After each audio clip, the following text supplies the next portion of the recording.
Gosh, 30 minutes on quarterback talk. I miss the NFL. We're back, guys. It's here. We've been talking about it all morning. This is a recently released top 10 NFL quarterback list according to executives, coaches, and scouts. Jeremy Fowler polled 50 different people, and this is the cumulative list based on voting. Mahomes is number 1. Lamar is number 4 behind Burrow and Josh Allen. Honorable mentions who are not on this list include Jordan Love and C.J. Stroud. Also receiving votes, Kyler Murray, Dak Prescott, Brock, Aaron Rodgers got a vote. Tua, Bo Nix got a vote. But this is your top 10. And with that, let's get some rankings reaction. Dan, what's your biggest takeaway from all this? The reality is this is the best and deepest quarterback play has ever been in the NFL. You can make the case there are 9 or 10 guys that you win games because of. And then there's another 12 to 14 that you win a lot of games with. That's 24 or so guys that are just bona fide, legit, no-brainer, high-end starting quarterbacks in the NFL. It's the best this league has ever been at that position. D. Wood, what's your biggest takeaway? We got the 2-time league MVP at number 4. It's about the damnedest thing that I've seen. I mean, you talk about a guy, Lamar Jackson, you know, arguably the most dangerous quarterback that we have in our game, a guy who's improved every year as a passer, and he's sitting at number 4.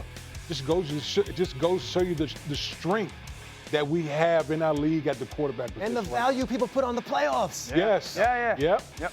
Jeremy Fowler, you were the one who polled all these executives. Wonderful work as always. What is your biggest takeaway? That greatness of the quarterback position is closing in on Patrick Mahomes a little bit. He got 60% of the first place votes in my poll, which is significant. But last year he got almost 100%. He got all but one first place vote. So you're seeing Lamar Jackson, Joe Burrow, Josh Allen. They're splitting votes now. They're getting in on his territory a little bit. He's still the best, but these guys are coming. Yes, like The Wire. That is his corner, okay? And now they're coming for his corner. Your top 4 are set in stone, Jeremy, and it was very interesting to see who came in number 5. Yeah. Jayden Daniels came in at number 5, the 5th best quarterback in the entire NFL. This isn't coming from fans. This isn't coming from Commanders bloggers. This is coming from executives, coaches, and scouts. Yeah. Jeremy, why are NFL people so over the moon on the potential of Jayden Daniels? Peter, because what he did last year was crazy. I heard the same line from several coordinators that prepared for Daniels. They said he single-handedly brought a franchise that is one of the worst in the NFL, that has one legitimate, accomplished wide receiver, a 34-year-old tight end, and an average at best offensive line, and took him to the NFC Championship game in year 1. That is as crazy as it sounds, what he did. So people are not forecasting a year 2 dip for him. They are forecasting more success, more numbers, and more knocking of the door of those 4 other quarterbacks we just talked about. Damien Woody, do you agree with Jayden Daniels, a second-year quarterback already as the 5th best and the top quarterback in the NFC? You're damn right I do. Let's go. Damn right I do. Listen, I grew up a Washington fan. I've seen this organization inept for over 2 decades. That young man steps foot in the building, and that group was 1 game away from the Super Bowl.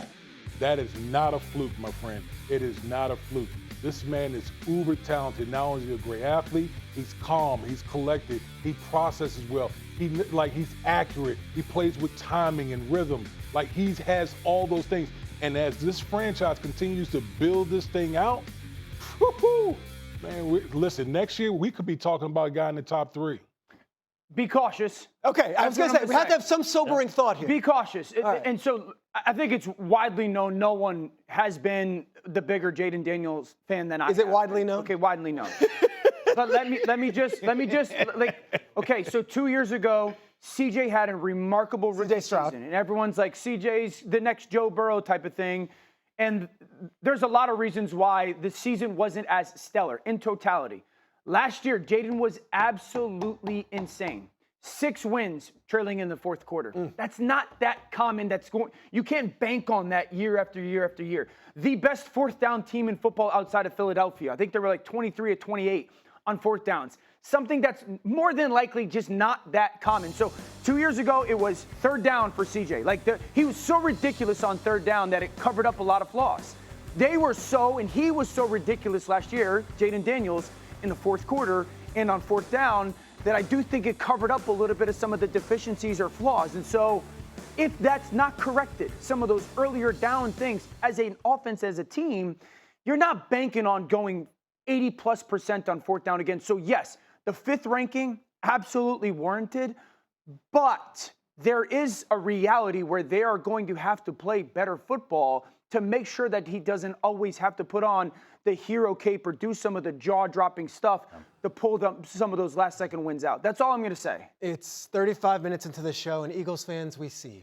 We hear you. We understand that you are sitting on your couches at home, throwing the remote at the television, watching on your tablets, freaking out, saying, what about our guy? What about our guy who is not only Super Bowl MVP, but also beat Patrick Mahomes head-to-head in the biggest game of the season? Jalen Hurts comes in at number 9. Dan Orlovsky, are we underrating Jalen Hurts here, or does that seem right to you? 9 out of 32 when you're ranking the top quarterback. You can make the case that Jalen should at worst be 7, but ahead of Justin Herbert and Jared Goff, as much as I love Jared and Justin. I do think there's a reality where, one, easiest place to play quarterback in the NFL last year was Philadelphia. There's no debating that. 2, the passing game struggled at times, to their own words. And while Jalen was absolutely insane in those final 2 playoff games, the NFC Championship game and the Super Bowl, you can't ignore the body of work that did happen in the season last year. That being said, he won a Super Bowl. He's gone to the Super Bowl 2 different times. So I do think it's justified to move him up a spot or 2.